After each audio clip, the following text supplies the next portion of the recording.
Salut tout le monde, j'espère que vous allez bien les amis. On est parti aujourd'hui pour une nouvelle vidéo. On va démarrer avec l'anniversaire de Ferland Mendy que vous voyez juste à côté de moi. Ferland qui fête aujourd'hui ses 29 ans. On lui souhaite évidemment un très joyeux anniversaire en espérant qu'une bonne nouvelle arrivera pour lui dans les prochaines semaines, dans le sens où c'est pas confirmé que Ferland soit un joueur du Real l'année prochaine, même si évidemment pour le moment la tendance veut que Ferland continue.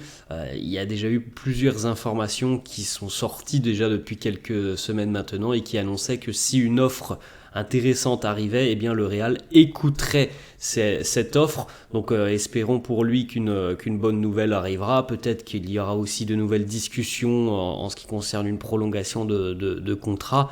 Son avenir aussi est lié à ce qui se passe autour d'Alphonso Davies, donc il y aura évidemment des avancées dans les tout prochains jours. En tout cas, il faut saluer la saison vraiment très très bonne de Ferland Mendy, qui a retrouvé aussi vraisemblablement une forme physique très intéressante, ce qui lui permet de faire une très belle saison. Donc félicitations à lui. On sait que c'est un joueur qui malheureusement a connu beaucoup de pépins depuis qu'il est arrivé au Real. Cette saison, il a quand même été globalement épargné, il y a eu quelques petites absences, mais globalement il a été épargné et il a eu un rôle majeur dans tous les succès du Real cette saison. C'était une très très belle saison pour Ferland, il est récompensé, il est présent aussi avec l'équipe de France, il va disputer l'Euro, ça fait plaisir pour lui et on va suivre évidemment attentivement tout ce qui va se passer autour de Ferland sur les prochains jours et prochaines semaines. On enchaîne les amis avec le moment spécial, c'était déjà il y a une semaine, le coup de tête de Dani Carvajal qui permettait donc au Real d'ouvrir le score dans cette finale de Ligue des Champions. Et puis une petite dizaine de minutes plus tard, le deuxième but signé Vinicius Junior, la célébration de Vini après le service de Jude Bellingham. Tout ça les amis, c'était déjà il y a une semaine, la 15e pour le Real. On a quand même passé une semaine folle les amis, entre la 15e, les célébrations et puis l'arrivée de Mbappé. On a déjà vu et vécu pas mal d'émotions fortes sur ce début de mois de juin. On continue les amis avec une autre petite information, une petite date, peut-être que vous êtes déjà en manque du Real. Eh bien, le Real reviendra donc sur les terrains dans 54 jours exactement. On enchaîne les amis avec les deux unes des quotidiens madrilènes. Le quotidien AS qui consacre sa une à Carlos Alcaraz qui disputera demain la finale à Roland-Garros face à Alexander Zverev. Cabeza, corazón y finale, la tête, le cœur et la finale pour Carlos Alcaraz qui a éliminé hier l'Italien Jannik Sinner. On a une petite information, une petite déclaration de Rodrigo juste là. Podemos jugar todos juntos.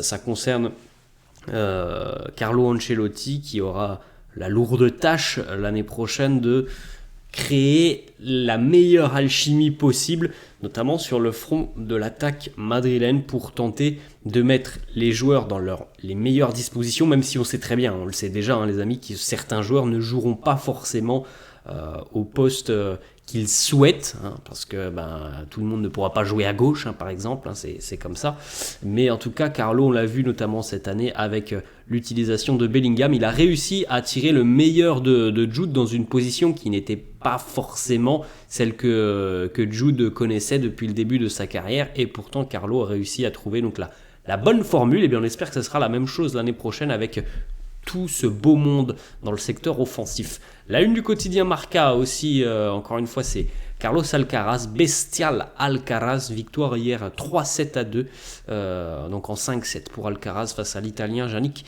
Sinner. La liste officielle de Luis de la Fuente, le sélectionneur espagnol, a été rendu public hier. Bon, il n'y a pas de Madrilènes qui ont été exclus de la liste. Je crois, me semble-t-il, qu'il n'y a pas Oku Barsi, Alex Garcia qui ont été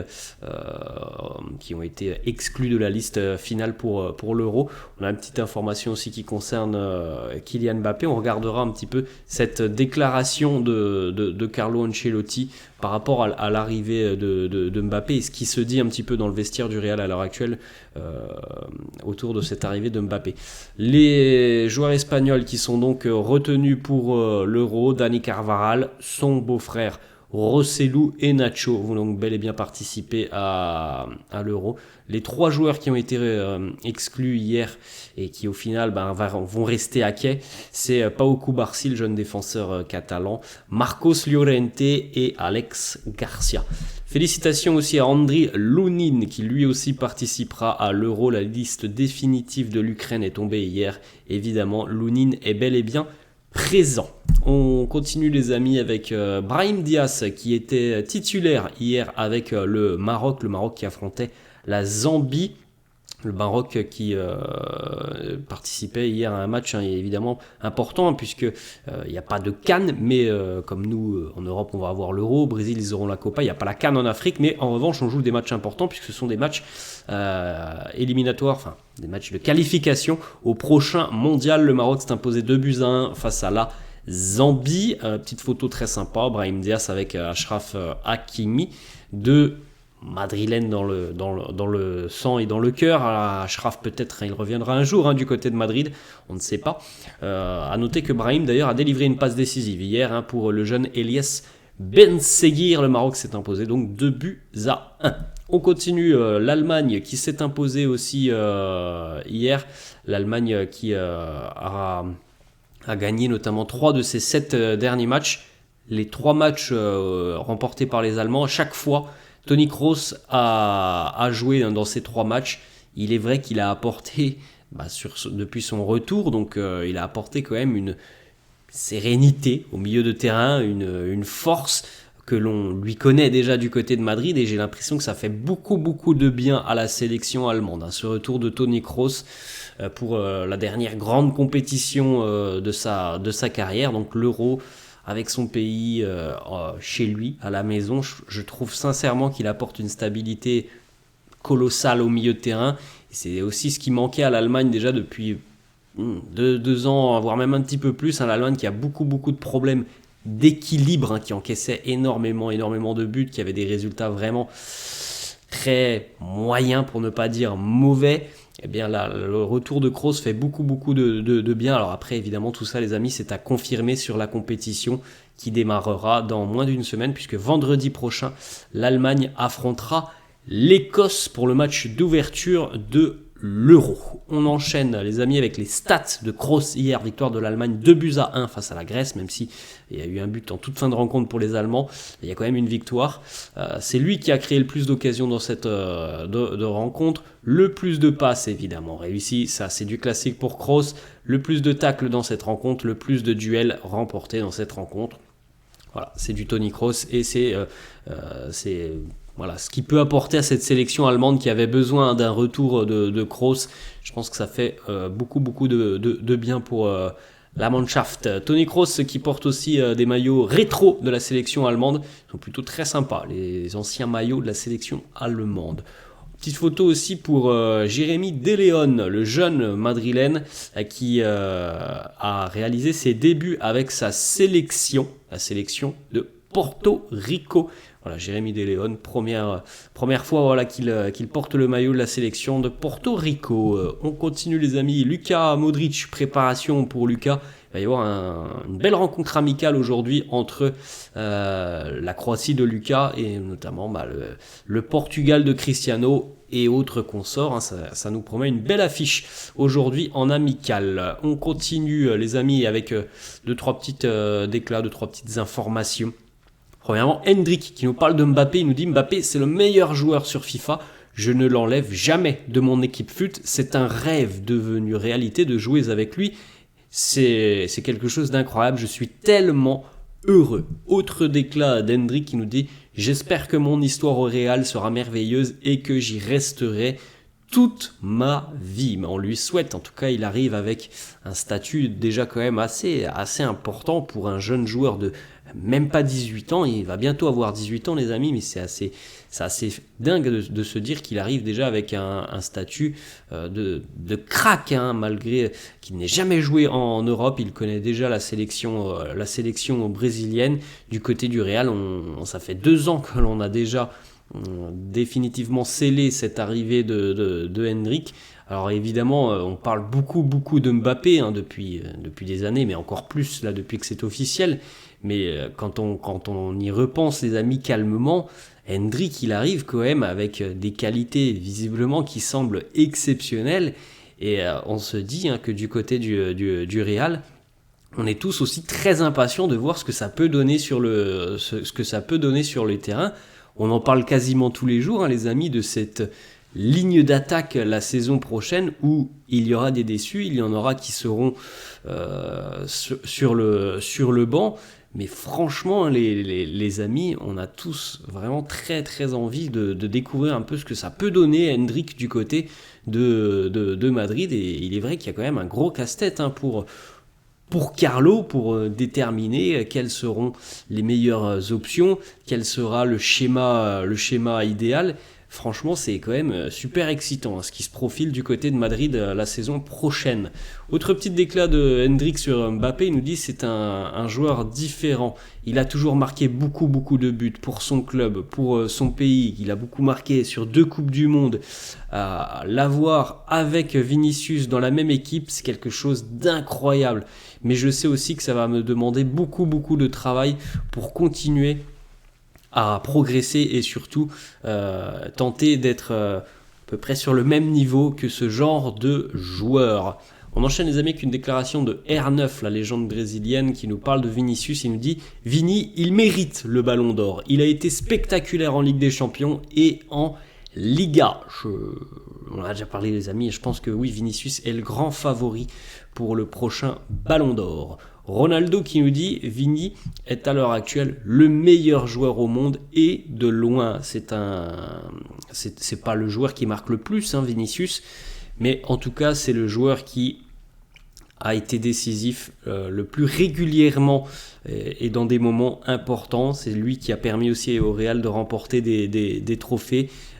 C'est pas le pur numéro 9 comme par exemple pourrait être un Harry Kane qui va marquer 50 buts par saison. C'est pas ça Vinicius, mais c'est quand même à peu près 25 buts par saison, beaucoup de passes décisives et c'est un joueur qui te permet de remporter des trophées, ce qui est aussi très important dans le monde du football. C'est très bien de marquer des buts, mais regardez quand même Harry Kane.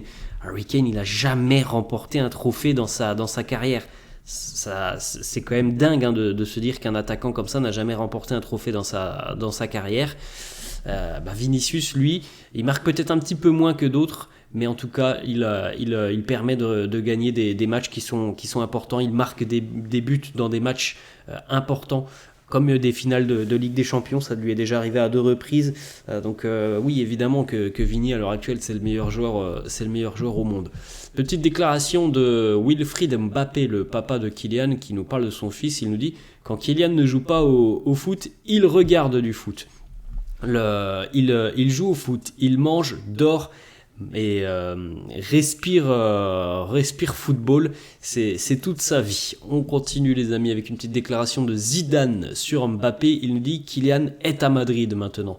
Il va écrire l'histoire et il va dépasser tout le monde. » C'est ce que l'on souhaite à Mbappé, d'écrire son histoire du côté de Madrid et peut-être de devenir une légende du Real. C'est tout ce qu'on lui souhaite. On continue les amis avec une petite information. Kylian va récupérer donc une chambre, comme tous les joueurs d'ailleurs, du côté du centre d'entraînement au Real Madrid City. Là, la petite plaque vient d'être posée, là, avec le nom de Mbappé évidemment. Kylian va récupérer la chambre de Toni Kroos, puisque les joueurs ont chacun une petite suite individuelle pour lorsqu'il y a des mises au vert, lorsqu'ils doivent passer la journée du côté du centre d'entraînement. Il y a une suite qui permet d'avoir une petite vue sur les terrains, une petite suite très sympa pour Mbappé. On enchaîne les amis avec le message de Carlo dans les réunions récentes du côté de Madrid. La question, est-ce que Mbappé va chambouler le vestiaire? La réponse de Carlo: comment un joueur qui marque un but par match pourrait être un problème? Zéro. Il n'y a pas de problème. Le problème n'existe pas.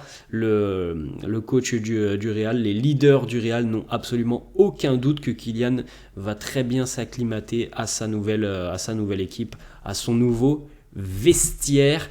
L'idée pour Carlo, elle est très claire hein, dans l'utilisation de Mbappé l'année prochaine. C'est que, évidemment, Vini est très heureux d'avoir un rôle important. Mbappé aura un rôle important, évidemment, l'année prochaine. Et comme on l'a déjà dit, c'est ce qui se dit à l'heure actuelle, les amis, mais Vini et Mbappé, l'année prochaine, n'auront pas forcément de position fixe. Ils auront la capacité, alors ça, ils l'ont la capacité, mais ils auront aussi la possibilité qui leur sera donnée par Carlo d'avoir un rôle très libre sur le terrain, de jouer un petit peu plus à l'intérieur, un petit peu plus à l'extérieur côté gauche, vraisemblablement, parce que les deux apprécient le côté gauche. Voilà, il y aura beaucoup de liberté qui leur sera accordée la saison prochaine, et c'est peut-être la bonne formule. Hein. Voilà, peut-être que Carlo a déjà trouvé la bonne formule pour les mettre dans les meilleures conditions. On regarde les amis la salle des trophées du côté de Madrid, hein, toujours très impressionnant de voir ces 15 trophées en Coupe d'Europe. Le Real qui a tablé sur un objectif qui semble, je pense, réalisable, hein, au vu de la magnificence, de la beauté tout simplement du stade qui va devenir évidemment un outil pour les voyageurs étrangers, pardon, je vais y arriver, pour ceux qui viennent visiter Madrid, hein, le Bernabéu, ça devient une attraction, comme on va visiter une cathédrale, un musée. Le Bernabéu, c'est la même chose. Il y a évidemment le nouveau store qui est très très très très grand. Il y a énormément de produits dérivés où on peut vivre une véritable immersion au sein du club, et le Real table sur à peu près 400 000 € par jour de recettes grâce à ce nouveau store au Bernabéu. Petite information mercato, selon Relevo, 2 clubs ont approché le Real pour Davide Ancelotti, le fils et l'adjoint de Carlo, le Stade de Reims et Leicester. Les 2 clubs ont visiblement reçu la même réponse. Davide va continuer au Real pour au moins une saison supplémentaire. Petite déclat de Léo Messi. On lui a posé une question. Quelle est la meilleure équipe du monde? Réponse de Léo. Le Real Madrid. Niveau résultat, le Real, c'est la meilleure équipe. Pour le jeu, Manchester City. On enchaîne les amis avec une petite information aussi qui concerne Retafe. Alors on sait que Retafe veut Arda Güler, ça sera très compliqué. On en avait parlé, je crois, hier. Alvaro Rodriguez va certainement quitter le Real cet été. Retafe semble intéressé à l'idée d'accueillir le grand attaquant madrilène. Le joueur aussi, visiblement, serait OK à l'idée de rejoindre Retafe, hein, qui offre en général beaucoup de temps de jeu aux jeunes qu'ils vont chercher parfois à gauche, à droite, sous la forme de prêt. On continue les amis avec une information concerne Nacho. Le Real a transmis une offre de prolongation de contrat à Nacho. Cette offre expire dans moins d'un mois, donc à l'issue du mois de juin, le 30 juin. Voilà, Nacho va avoir quelques jours maintenant pour réfléchir à cette proposition du Real et peut-être donc pour continuer et rempiler pour une saison supplémentaire. Voilà les amis, la fin de cette vidéo, j'espère que ça vous a plu. N'hésitez pas comme d'hab à lâcher un petit pouce bleu. N'hésitez pas non plus à vous abonner à la chaîne, je vous laisse et je vous dis à la prochaine. Ciao.